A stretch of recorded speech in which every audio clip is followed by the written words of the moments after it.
Good morning, friends. Today's lesson is going to be super short because guess what?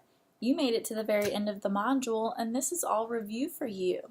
Okay, so these next couple lessons in the next couple days are going to probably pretty easy for you and they're just a review of skills. Okay, so let's go ahead and find the lesson 28 problem set and homework and rip them out of your green math book, please. I will give you a moment to do that.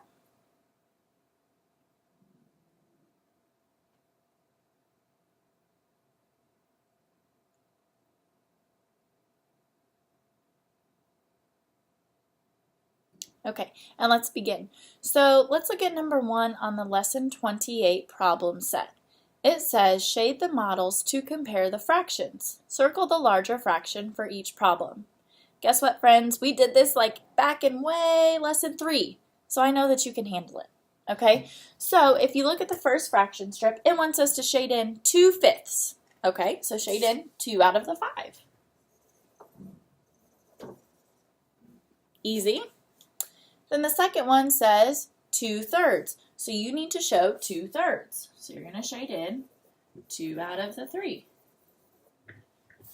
But we're not done because the other step said to circle the larger fraction for each problem. So which fraction is the larger fraction? Well, your fraction bars help you see that 2/3 goes way past 2/5, so it's the larger fraction. That means on your paper you need to circle 2/3. Okay, I told you, quick, easy lesson. Only took me 2 minutes to explain it to you. You are responsible for the rest of the problem set and for the homework today. Your exit ticket is going to be just like this, where you're going to shade in partitions. You are going to tell which one is bigger, and then you're going to have another problem where you get to draw the model. Okay, you get to draw the picture.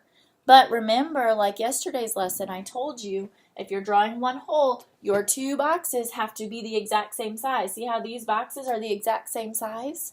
They have to be so that your fractions are correct. Also, remember when you draw your own to partition them into equal parts, because that's what fractions are. They are equal parts of a whole. And if you don't do them into equal parts, then your answers might be wrong. And you might be confused on which fraction is actually the larger one.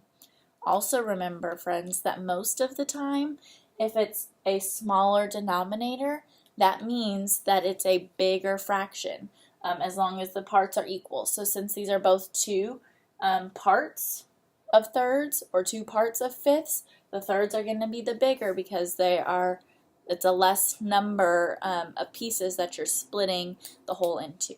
Okay, have a great day, and I will see you tomorrow.